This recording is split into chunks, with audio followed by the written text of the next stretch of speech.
গল্পটা ভূতিয়াগঞ্জ নামের এমন এক গ্রামের, যেখানে একজন লোক ড্রাকুলা হয়ে গিয়েছিল। মাঝরাতে যদি কোনো মানুষ তার সামনে পড়ে যেত, সে তার ভয়ঙ্কর দাঁত তাদের কাঁধে ফুটিয়ে দিয়ে সব রক্ত খেয়ে নিত। এই ভয়ঙ্কর ড্রাকুলার ভয়ে আশেপাশের গ্রামের সবাই ভয়ে ভীত হয়েছিল। সন্ধে হওয়া মাত্রই সবাই নিজের নিজের বাড়িতে ঢুকে দরজা বন্ধ করে দিত। কিন্তু এভাবে কতদিন চলবে? রাতে লোকেরা কতদিন বাড়ি থেকে না বেরিয়ে থাকবে? যদি কোনো আর্জেন্ট কাজ পড়ে যায় বা কেউ অসুস্থ হয়ে যায়, তখন যদি বৈদ্যকে ডাকতে যেতে হয়, তখন যদি কেউ যায় তাহলে ড্রাকুলা তাদের মেরে ফেলবে, আর যদি না যায় তাহলে তার আত্মীয় মারা যাবে। অবশেষে গ্রামবাসীরা আলোচনা করে এক তান্ত্রিককে ডেকে নিয়ে আসে, যে তার তন্ত্র মন্ত্র দিয়ে ড্রাকুলাকে ধরতে পারবে। এক রাতে তান্ত্রিক ড্রাকুলাকে ধরার জন্য জঙ্গলে যায়। আমি জানি তুই এখানেই আছিস। আমি আর তোকে গ্রামের সাধাসিধে মানুষদের রক্ত খেতে দেব না। সাহস থাকলে সামনে আয়। ও, তাহলে তুই খুনি ড্রাকুলা?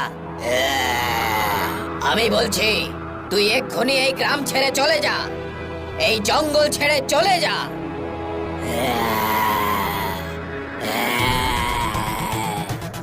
যাবি না এই জঙ্গল, এই গ্রাম ছেড়ে?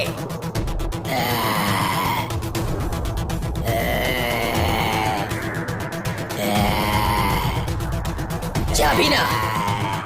তাহলে এই নে, তুই এই পৃথিবী ছেড়েই চলে যা।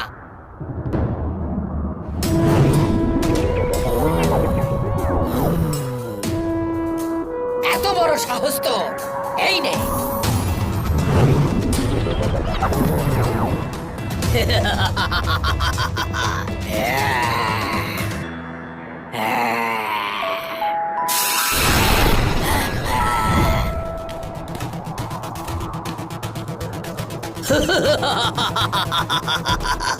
তান্ত্রিক এসে গ্রামবাসীদের জানায় যে ওই ড্রাকুলা খুব শক্তিশালী, তাকে মেরে ফেলা সহজ কাজ নয়। বলা যায় তাকে মারা প্রায় অসম্ভব। এই শুনে গ্রামবাসীরা জিজ্ঞেস করে যে কিভাবে তার হাত থেকে মুক্তি পাওয়া যেতে পারে। কোনো উপায় নিশ্চয়ই থাকবে, নয়তো তাদের কি হবে? এই শুনে তান্ত্রিক উত্তর দেয় যে তাকে একটা উপায়ে মারা যেতে পারে। তার শরীরে যে রক্ত আছে তা বের করে তার উপর যদি ছিটিয়ে দেওয়া যায়, তাহলে সে পুড়ে ছাই হয়ে যাবে। কিন্তু মনে থাকে যেন তার শরীর থেকে বেরোনো রক্তের একটা ফোঁটাও যেন মাটিতে না পড়ে, নয়তো ওই রক্ত তার উপরে কোনো প্রভাব ফেলবে না। এবার সবার আগে সমস্যা হয়ে দাঁড়ালো, যে ড্রাকুলা অন্যের রক্ত চুষে খায়, তার রক্ত বের করার সাহস কার হবে? আর দ্বিতীয়ত, যদি কোনোভাবে তার রক্ত বের করাও যায়, রক্ত বেরোনো মাত্রই তা তো মাটিতে পড়বেই, তাহলে ড্রাকুলা কি করে মরবে?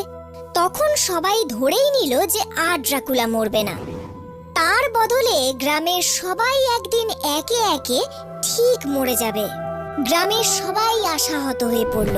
এমন সময় একদিন এক যুবক গ্রামে এসে উপস্থিত হলো, আর শুনতে পেল যে পাশের গ্রামে একজন লোক ড্রাকুলা হয়ে গেছে। সে জঙ্গলে গেল তার সাথে মোকাবিলা করতে। সবাই তাকে মানা করলো, কিন্তু সে কারোর কথা না শুনে জঙ্গলে চলে গেল।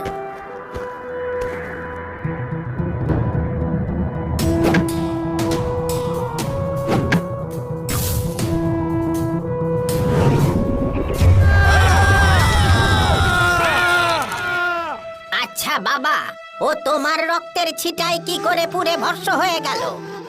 তান্ত্রিক তো বলেছিল ও শুধু নিজের রক্তের ছিটাতেই পুড়ে ভস্ম হবে।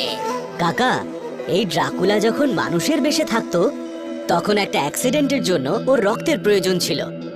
তখন আমি নিজের রক্ত দিয়ে ওর প্রাণ বাঁচিয়েছিলাম। সেই জন্য ওর শরীরে সেই রক্তই আছে যে রক্ত আমি ওকে দিয়েছিলাম। সেই কারণেই ও আমার রক্তেই জ্বলে পুড়ে ভস্ম হয়ে গেল। ঠিক বলেছ বাবা। এই জন্যই তো সবাই বলে যে মানুষের সবসময় নিঃস্বার্থভাবে সকলের সেবা করে যাওয়া উচিত। বলা যায় না কখন আমাদের সেবা আমাদেরই কাজে লেগে যায়।